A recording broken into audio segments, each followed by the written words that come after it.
So today we're going to take a look at how to multiply fractions. And firstly, let's just have a quick look at this question because this is going to help us to illustrate what's really going on when we multiply fractions. So what we're doing when we multiply 2/5 by 3/4, you can consider either of finding 2/5 of 3/4 or 3/4 of 2/5. And so this hopefully will give you a good visual. So if we think about what 2/5 could look like, well, let's imagine that box is a hole, and let's try to split that box into 5 equal pieces. So 2/5 could be represented like that. Okay, that red section there is 2/5. Now, if I'm multiplying it by 3/4, then what I'm doing is I'm finding 3/4 of that. So perhaps another way now to think about this is now splitting this into 4 sections, right? So if I wanted 3/4 of those red boxes, well, I'm going to shade in 6 of them, or 3 out of those new 4 dividing lines. So what is 2/5 times 3/4? Well, it is that combination of double shaded areas there, okay? Now, what is this in terms of the whole amount? Well, this box is 4 by 5. So 4 times 5 is 20. I've got 20 squares there.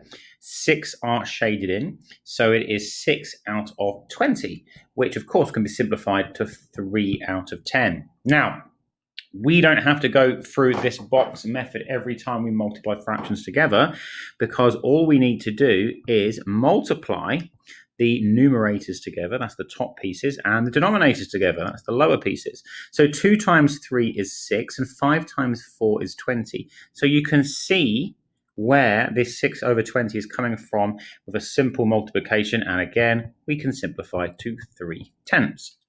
So let's move on now and carry on and try and do some further examples. So 4 over 7 multiplied by 3 over 5. Well, again, we multiply those top pieces together.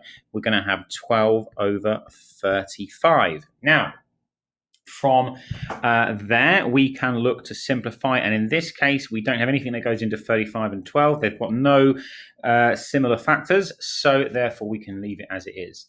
Now, when dealing with mixed numbers, like in part B, we need to convert them first to top-heavy fractions. So we need to write that 1 3/4 as 7 over 4, and that process is covered in another video. So what we've got here is 7 over 4 multiplied by 2/3, and we're going to continue to do the same technique. 7 times 2 is 14, and 4 times 3 is 12. Now, we need to rewrite this as a mixed number again because we have a top-heavy fraction, and it is standard practice to write as mixed numbers. But perhaps before we do that, we could simplify it by dividing both by 2 and simplifying. So 14 over 12 can be written as 6 over 7 by dividing both by 2.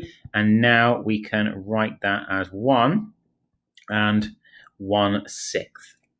Okay, final question, part C, just to see if we can do this. So we're going to rewrite the 1 1/2 as 3 over 2, and the 3 1/3 as 10 over 3. Now, we can then write this as 30 over 6, and actually 30 over 6 as a mixed number isn't mixed at all. It is just going to be the whole amount 5. Now, another way you could do this question is by considering this fraction and looking for common factors.